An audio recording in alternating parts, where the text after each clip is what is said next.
This is not a turbo.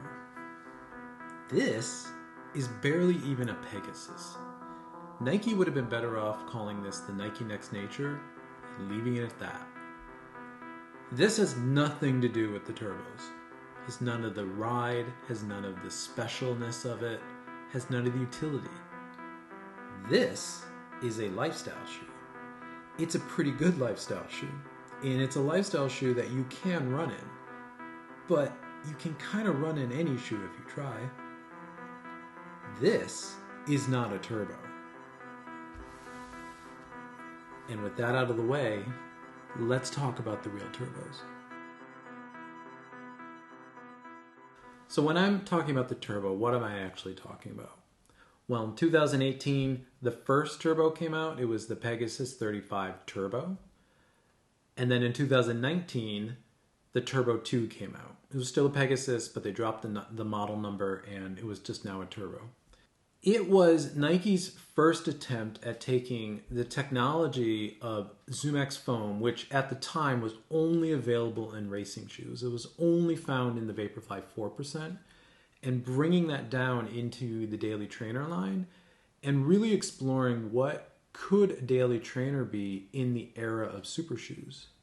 Now, the Turbo was an interesting shoe for a lot of reasons, but the two technology reasons in it are that it was the first appearance of ZoomX foam outside of the racing shoe in a Daily Trainer, and it was the first appearance of React foam in the Pegasus line, which kind of showed the direction of maybe where the Pegasuses were going at the time.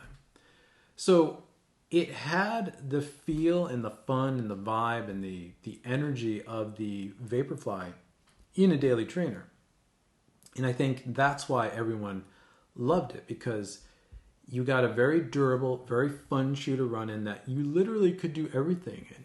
You could train in it. You could race in it. You could do your tempo runs in it. You could do your easy runs in it. It literally did everything. It really redefined expectations of what a daily runner or daily trainer could be or should be even.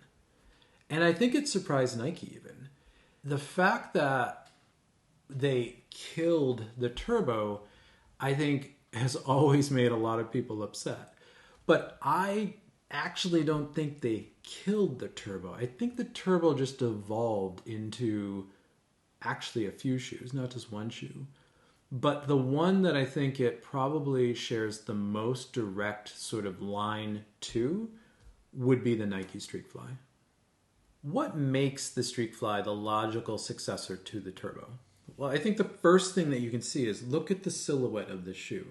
There is a lot of similarities into this. It is still a rockered outsole, but it's got the much lower toe rocker in it. It's got sort of the heel rocker for heel strikers, but in general, it's a very minimal midsole with a very lightweight upper. Now, sure, there's a lot of shoes that fit that bill, but this one is all ZoomX in the midsole. And I think the ZoomX is what made the Turbo so special. Yes, it had React in it, but the React was really working as a carrier to the ZoomX at the time, because the ZoomX formula we had in 2018, 2019 was very airy, was very fragile feeling, and it honestly, I don't think they could have made this shoe in 2018-19 with the ZoomX formula that we had, because it just would have fallen apart. If you ever looked at the bottom of your Vaporfly 4% and you saw the wear in that foam, it was crazy. That ZoomX is nothing like the ZoomX that we have now, especially the ZoomX that's in this shoe. So this shoe being all ZoomX, remember there's no other foam in this shoe. There is a shank in the midfoot, but there's no plate and there's no other foam in this shoe. This is taking that ZoomX feel from the Turbo and really amping it up to the next level. Now, when you look at this shoe, the silhouette is very similar, but what's kind of crazy is that the Streakfly is 32 mil and 26 mil in the forefoot of foam with a 6 mil drop. The original Turbo was 28 in the heel and 18 in the forefoot. In fact, the original Vaporfly 4% was 31 in the heel and 21 in the forefoot. This shoe actually has more foam than either one of those shoes. Additionally, it has a 6 mil drop, which I just think is way more versatile than a 10 mil drop. The 10 mil was just always a little too aggressive. And honestly, given how soft the ZoomX foam was in the turbos, you would sink in so much into it that you probably never actually had a 10 mil drop in that shoe.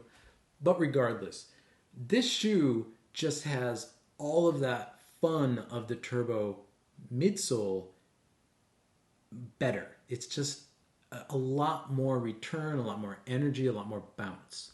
Now, by doing that, this is where I think they took the turbo and they sort of amped it up towards the faster side, where the turbo kind of felt like it could do everything. But the problem with a shoe that can do everything is that it doesn't do anything especially well. And I think Nike took what they learned from the DNA of the turbo and they poured it into this shoe and made it much more focused on speed or going faster. Now, this shoe's development was started when the turbo was one of the main shoes in the Nike running line. So they definitely learned a lot from that, and I think it trickled into this shoe because, again, the silhouette is just so similar. Another thing that this shoe shares with the turbos is that the turbos were very lightweight for the time. The Turbo 2 specifically was 7.2 ounces or 204 grams, which at the time was pretty lightweight, at least for where shoes were headed.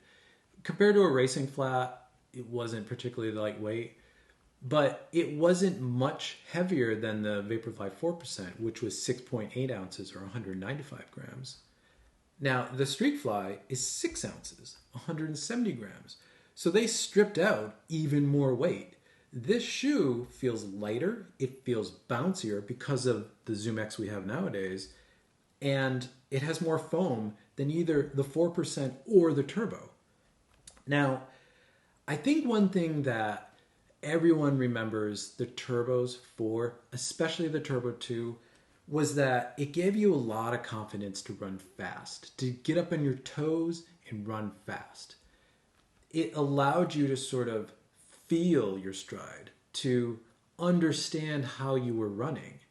And that was one of the real special things about that shoe. Whether you were conscious of it or not running in it, it made you feel faster. It made you feel more efficient. And I think given how bulky or kind of boring, honestly, a lot of daily trainers were prior to that shoe, it was a real breath of fresh air in a time where just everything else was sort of blah, because it didn't have the ZoomX foam, it didn't have sort of the super shoe vibe to it, and the turbo really did. This shoe takes that idea and again pushes it further. This shoe will make you a better runner. This shoe lets you feel everything in your stride. Since it flexes so naturally and the foam is so responsive and so bouncy without bottoming out, you can really feel your stride. You can really feel where your foot is landing. And that is an incredible thing for a shoe that you train in because it helps you become a better runner. It helps you become a stronger runner. It helps you understand how you run. And that is the point of training. You're learning, you're progressing. And this shoe is an amazing tool to do that. Now, the last thing I'm going to say about this shoe and where I think it becomes really interesting moving into 2023, the year that we're in right now, is that a lot of what I've seen discussed around the Vaporfly 3, the new Vaporfly coming out, the Vaporfly now learned from this shoe. If you look at the bottom of this shoe, and this shoe has quite a few training miles on it, but the sort of ribbed outsole and how we get this heel and just sort of how the heel is working in the shoe, I saw a lot of similarities to what's on the Vaporfly 3, and it is really interesting. And I've seen interviews of some of the designers and some of the people talking about the shoe, and they definitely are talking about how they learned from this shoe, from this foam, from this outsole, and they brought it into the Vaporfly 3.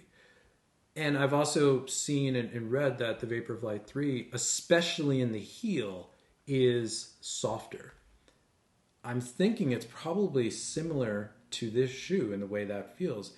And if that's the case, that's incredible because the DNA of this shoe coming from the Turbo into the Streakfly and now sort of trickling into the Vaporfly, I mean, what more can we wish for there? That just sounds incredible.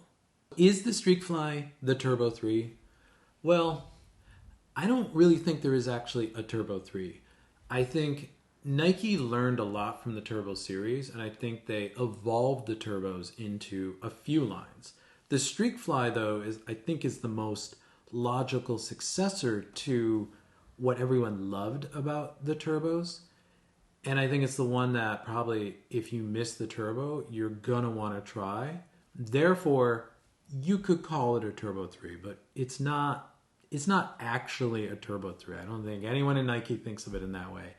It was just an evolution, and the Streakfly learned a lot from the Turbos and became something very special.